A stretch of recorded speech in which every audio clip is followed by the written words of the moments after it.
aussi, faut vraiment parler que de l'animé. Hein. Si le prochain scan il sort, ça sert à rien d'en parler, j'en parlerai pas non plus.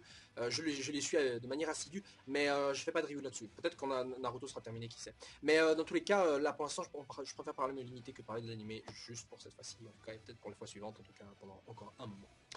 Bref, donc cet animé, l'épisode qui donc comptabilise 3 épisodes avec celui-ci.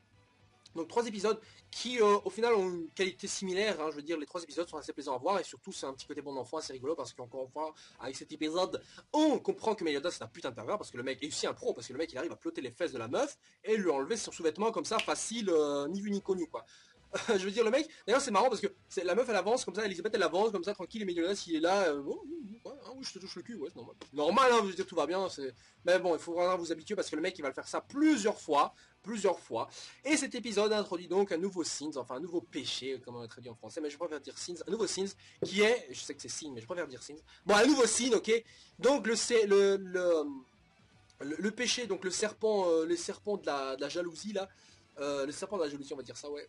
La jalousie du serpent. Ouais, en tout cas, le péché de la jalousie, le serpent. Oh putain, je sais plus. The Serpent Sins of Envy, voilà. C'est ça. Voilà, le péché du serpent, le péché... Oh, comment on traduit ça, j'avoue, en fait. Mais en tout cas, ce symbole, c'est un serpent, et le péché qui est relié à ce signe, et donc la jalousie. Et c'est Diane. Alors Diane est donc un géant, comme vous l'avez vu, une géante, enfin bref. Fait partie du clan des géants, en tout cas, parce que vous l'aurez compris que Nanatsu no Taizai, il y a des fées, il y a des géants, il y a des démons, il y a tout ça. Donc elle représente les géants. Et je vais vous dire un truc maintenant, je vous le dis maintenant tout de suite. Chacun des signes représente une... Parce qu'aucun des signes n'est humain. Je vous le dis tout de suite. Aucun n'est humain. Et ça va peut-être un peu vous spoiler la suite. Mais en fait, ça vous spoile pas trop, vous allez comprendre pourquoi. Mais aucun des signes n'est humain. Mais ça, vous allez comprendre, limite, dans l'épisode suivant, vous allez le piger. Parce qu'effectivement, aucun des signes n'est humain. Et vous allez vite comprendre au fur et à mesure, vous allez vite essayer de savoir et découvrir en fait lui c'est qui, lui c'est quoi, il représente quoi. Vous allez vite faire le voir parce qu'en fait à part Meliodas, mais Meliodas vous allez le savoir dans pas très longtemps, mais aucun des six donc n'est humain.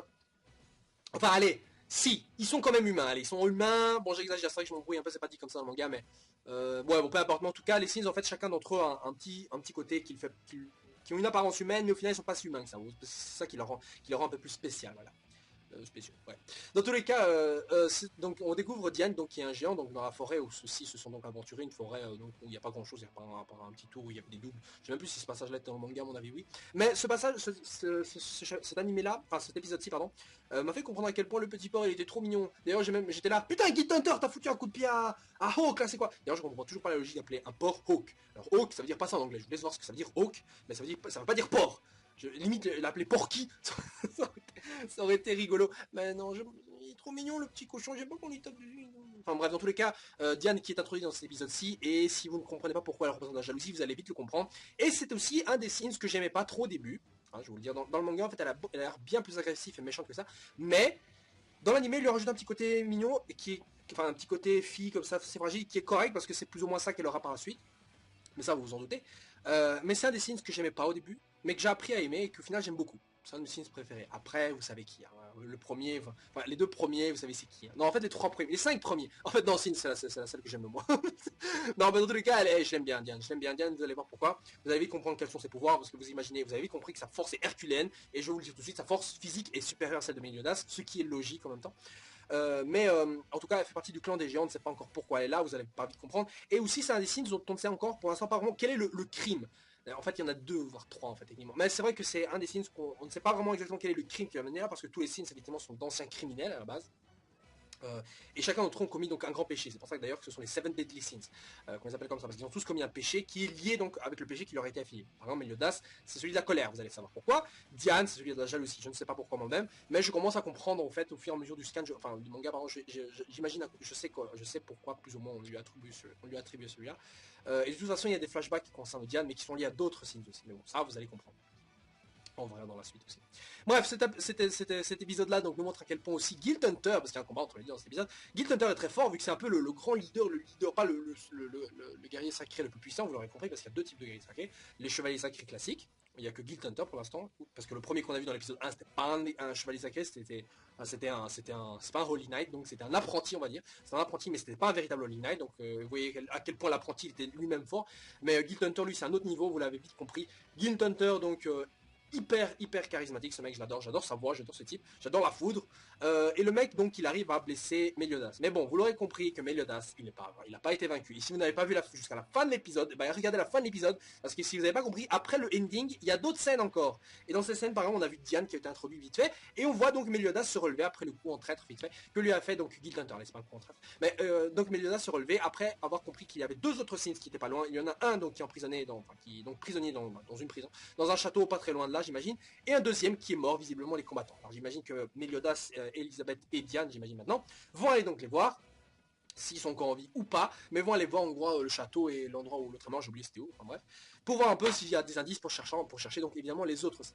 Et un dernier point très intéressant, c'est surtout le fait de voir qu'au final, voir surtout, et entendre les autres Sins, parce qu'en fait, on a entendu vite fait la voix de certains autres Sins, dont... Ouais, non, je vais pas le dire. Mais en tout cas, la voix d'autres Sins qui fait un petit flash forward, on va dire, dans le futur, parce qu'en fait, on a entendu la voix de tous ceux qu'on a rencontrés dans le manga, sauf un seul. On n'a pas encore vu. Je vous dis pas lequel. Mais de toute façon, on apprend surtout que l'un des Sins est un traître. Donc ça veut dire que l'un d'entre eux a blessé Meliodas. Un des Sins a blessé Meliodas lorsque celui-ci avait le dos tourné. On ne sait pas qui c'est exactement, mais donc il était certainement peut-être de Mèche, qui sait, je ne sais plus exactement. Mais en tout cas, ce Sins-là a blessé Meliodas, ce qui a causé donc son amnésie, parce que celui-ci ne se rappelle plus exactement ce qui s'est passé. Il se souvient juste avoir été donc appelé à une réunion, enfin convoqué quoi. Et donc quand ils arrivent, il y a le grand Holy Knight, le Great Holy Knight, le Holy Knight, le haut Holy Knight quoi, le haut chevalier sacré, en gros le leader, le grand leader quoi. C'est un peu le Hokage quoi, sans être le Hokage. Bref. Mais dans tous les cas, ils se ramènent et donc Zaratras, qui est donc le père de Guild Thunder, donc on le retrouve complètement enfoncé avec des épées. On découvre que donc les Sins n'ont absolument rien à voir et qu'ils ont été, on va dire, framed. Donc en gros, ils se sont fait avoir quoi. On leur a fait porter le chapeau. Donc étant donné que Zaratras était le père de Guild Hunter évidemment a une triple raison de vouloir combattre les Sins. 1. Vouloir se mesurer à eux et comparer sa force. 2. Venger son père. Et 3. Certainement aussi le fait de vouloir arrêter ces putains de criminels. Je sais plus quelles étaient les raisons, mais en tout cas les deux principales raisons de Guild Hunter de pouvoir combattre Meliodas, c'était celle-ci. Si vous vous demandez aussi pourquoi Diane n'est pas intervenu dans ce combat, c'est tout simplement parce que c'est un code des chevaliers de combattre 1 vs 1, je crois, quand il le faut. Bon, évidemment, je crois qu'après il combat à plusieurs évidemment, mais là je pense que c'est intéressant de laisser les deux combattre.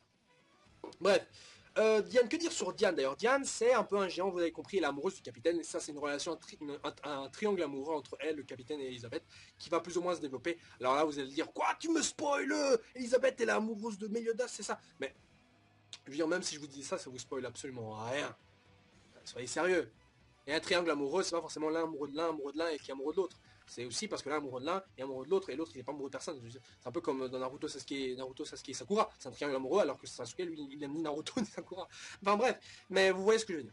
Bref, sur ce les gens, on se retrouve le prochain épisode de Nanatsu no Taizai. Autant dire que le combat était bien badass, la musique était super, et j'ai hâte de voir le prochain épisode qui va certainement introduire ou nous donner une petite bride du prochain Sins qui lui est mon préféré, qui est en majorité le préféré de tout le monde, qui a une histoire sympa, un doubleur cool, un pouvoir sympa, et lui-même le personnage en lui il est génial aussi. Et vous allez vite l'aimer. À peine vous allez le voir, vous allez dire ah, lui je le kiffe, lui c'est bon, non c'est bon, vos gueules, je l'aime. Voilà, vous allez être comme ça, franchement, vous allez voir. N'oubliez pas de donner votre avis sur Nanatsu no Taizai et de partager évidemment cette vidéo pour ceux qui ne connaissent pas Nanatsu no Taizai ou qui aiment aussi Nanatsu no Taizai, j'en sais rien. Mais en tout cas, n'hésitez pas à partager aussi, à faire tourner le nom du truc parce que c'est un anime qui mérite d'être vu. Et plus il est vu, plus il est célèbre, plus on aura de Nanatsu no Taizai. Voilà, sur ça les gens, ciao.